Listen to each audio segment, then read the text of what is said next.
Hey Jessa, it's Ari. I'm going to talk to you about my knife collection today. So here's some carrots I'm going to use. So first up is this is a 10-inch chef's knife. This is, I think it's a Henkel's 5-star forged knife. It's got this little guard here, um, fairly thick in the back. Um, I think it's got a full tang. There's the Henkel's emblem. It's got a poly grip. Um, you hold it you hold it like this, and chop like that. Um, this is a pretty go-to knife. I can get through pumpkins, going down and then slicing. It's got a really nice rock on here. Um, I These guards are for safety, but I don't like them because they give problems when sharpening, and I'll show you that. But they are very nice for shopping. And you just rock it on here, and then it's like an extension of your hand. Um, the balance point is about there. I feel like the balance point should be somewhere within 10% of where the blade meets the hilt. Um, and that's why you also hold it like this, so that the pivot is right at the center of mass.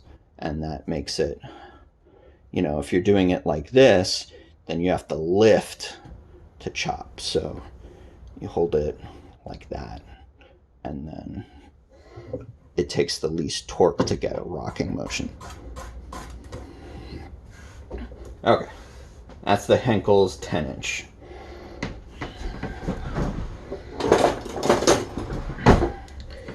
Next, this is a Santoku knife. So it's sort of a vegetable specialist. These pockets here allow you to chop vegetables, and air gets in the gaps here, which lets the vegetable fall off. And that's what these scallops are for. Again, it's got a guard here. This one's pretty flat.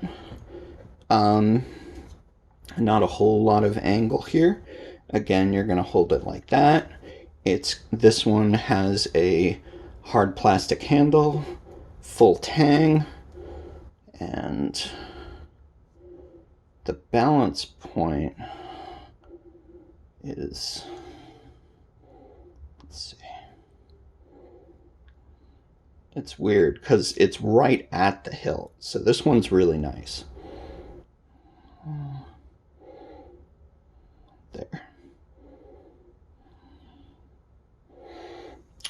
But that's the Santoku, and yeah, this one's 7 inches. I like it. This is a knife boutique company. I got this. I can't remember if it was at like a home goods store, but not home goods. It's run by a couple of Jews over here, or if it was a Costco purchase. But this is not one of the major brands. It is German steel, though. I don't know what else this stuff means. This used to be all black, but then I scratch it off when I wipe it. That's the Santoku, 7-inch Santoku.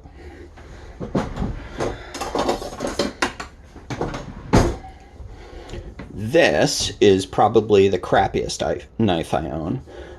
This was from an estate sale. It is a 7-inch chef's knife. No guard here. It says USA on there. It's relatively thin. It's stamped steel, so not forged. So they basically just take a sheet of steel, punch it, and then drive it. It's still got full tang, and then brass rivets, but this wood is shit. It water gets in here, splitting the wood. Um, if you see on the inside, the wood isn't flat with the tang, so it's also kind of big. It's not the handle isn't great. It's sort of designed to do this, or I don't know.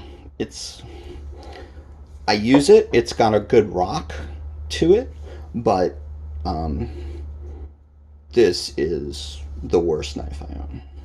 It probably came in, one of those blocks, and it's just it's just terrible.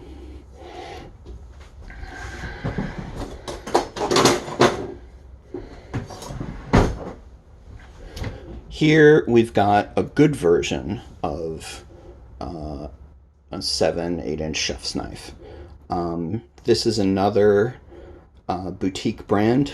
This you can sort of kind of see some some variation in here. This used to be Damascus steel, so it has little ridges where the blade oxidizes. It's got a guard here. The it's forged. It's pretty thick here. Full tang. Really good wood. Fine grained wood. Takes oil really well. Very smooth and softer.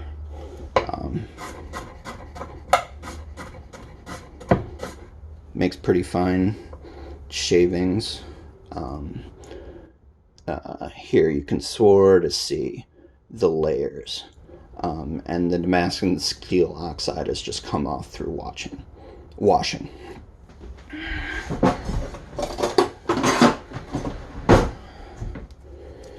This is another chef's knife. This is IKEA. I think this was $20 at IKEA. It's stamped, poly handle, full tang, fairly thick. Because it's stamped, it's sort of soft, so it doesn't keep an edge for that long. But I think that's fine. And it doesn't have the guard here, which I actually kind of like. I hold this one like this, so not the full that, but just kind of here. The balance is pretty spot on. This was a great find at IKEA. I bought my brother one though, and he was washing it, and it just broke in half. So the quality can be hit or miss, but I've had this one for 10, 12 years, and I like it. It's a good one.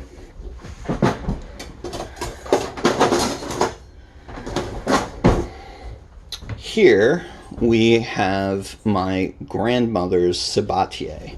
As you can see, it is not stainless steel at all. I think this was before stainless steel was invented. It's got a bunch of damage here. The tip has been chipped after years of use. You can see it's got a guard. Here it says Sabatier 5-star.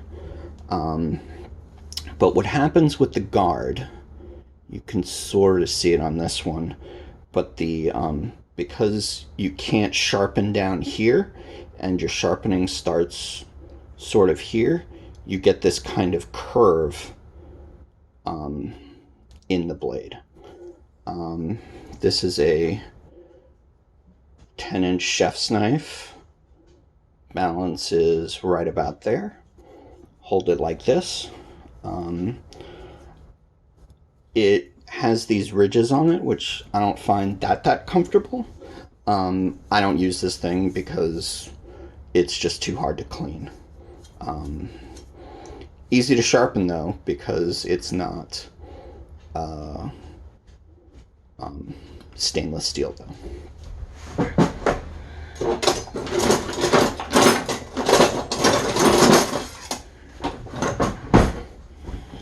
Here is Kim's grandfather's carving knife. It's got hardwood handle, brass rivets, full tang. It's got some pitting down here, which is kind of annoying. No guard right here, but it's still got that, the tip's gone. It's got the curve from not sharpening it all the way to the edge. And that's what I like about no guard, is that you can sharpen the whole length of the edge and you won't get this pit here. But you can even kind of hear how sharp it is. It's a good one. It's pretty straight. This curve, though, makes it almost useless for chopping vegetables. For this kind of thin knife, thin from here to here, that's what you would use for carving. So slicing a turkey breast, that kind of thing.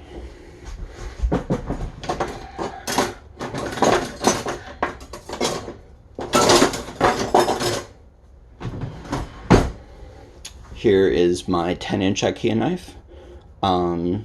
Same thing, but it's 10-inch. It also has a pretty good balance point.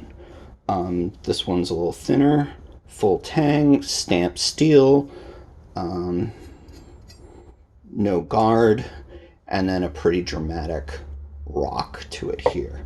So that rock is gonna kind of determine what kind of motion you're gonna do when you're chopping. This one lands a little flat, like it sort of, you get some kickback because of how the thing's kind of shaped. I could probably grind off some of this to give it a little bit more rocking motion, but again, at $20, $30, and I have better knives, so I don't really care.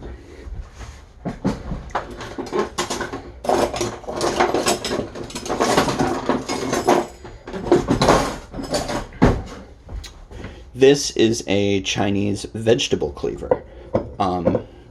It has the rock straight in the middle. Mine doesn't have a guard at all. It is not full tang. The tang here will become what's called like a rat tail, and it's shoved in here.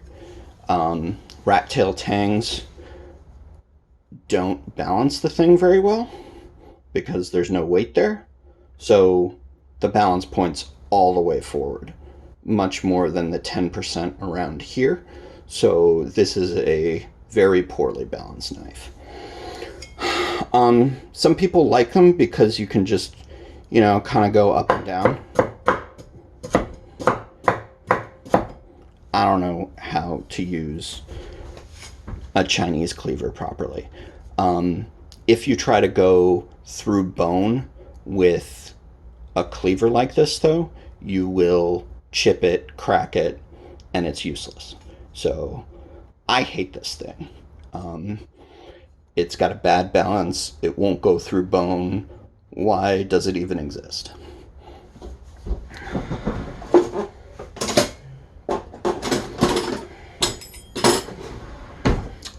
This is my bread knife. It is a stamped Victorinox, so yeah, Victorinox, so Swiss Army. They make really good stamped blades. Poly handle, very comfortable. Relatively wide scallops. They're scalloped on one edge. So a bread knife, you don't get to sharpen. Basically, you just, it doesn't self-sharpen, but you're using it for such soft stuff that it doesn't matter. Um, Probably the thing that will go first on this thing is the poly handle. Get oil and salt in here, and then it just becomes a sticky mess, like a bicycle grips that are just really old. I like the wide scallops. You can get one with super sharp, thin scallops. This is fine. I think this was $20, and I would never want anything more expensive than this in a bread knife.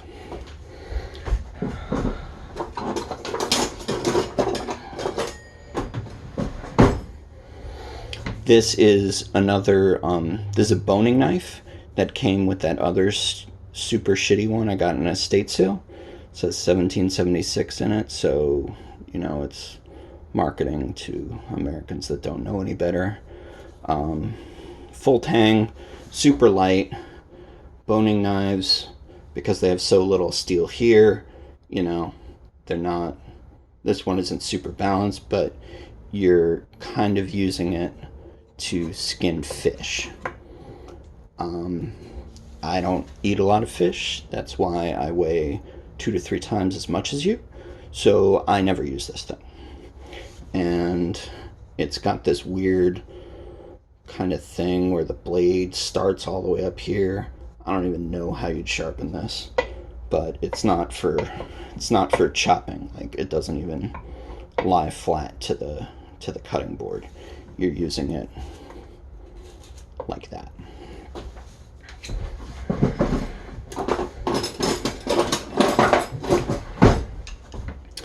Is my honing steel.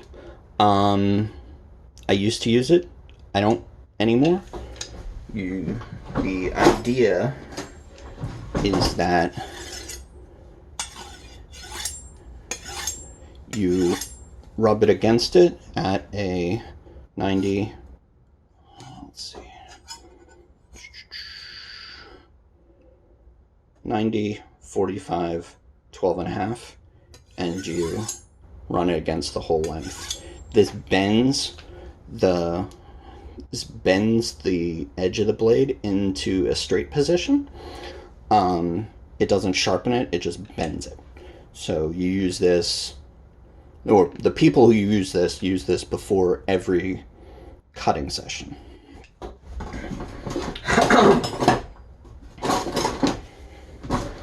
What I do is I use this thing. It has ceramic. It has V grooves. So there's ceramic here, and there's a coarse steel one here. You put it in the coarse one, and you draw it through like that, and it rips off the steel on the edge, and that's for sharpening. But I use the fine one as a honing stone, and you just pull it through like that. And then the nice thing about having no guard here is that you can sharpen it all the way down to the edge here. The tip will get dull, usually because you just forget to apply pressure. So you just rock it through. It doesn't matter if you chop this or your cutting board, or you can just hold it like that. Just draw it through the ceramic a few times and it's fine. It's Kitchen IQ. I'm sure I got it on Amazon for $5 to $15. It's lasted really long, longer than the ones at IKEA. I love this thing. It's 6 years old and it still works. So I'll just do the ceramic 3 to 5 times, and then I use the coarse maybe every 6 or 12 months, depending on if I actually use the knife. If you feel it and it doesn't feel sharp, so here you can sort of hear it scratching the skin here, but it's not really doing it here, this needs a sharpening. So drag it through on the fine, and I can feel it, I can hear it scratching skin all the way down the blade. If it didn't, then I would, if it doesn't feel sharp after you use the fine, then use the coarse.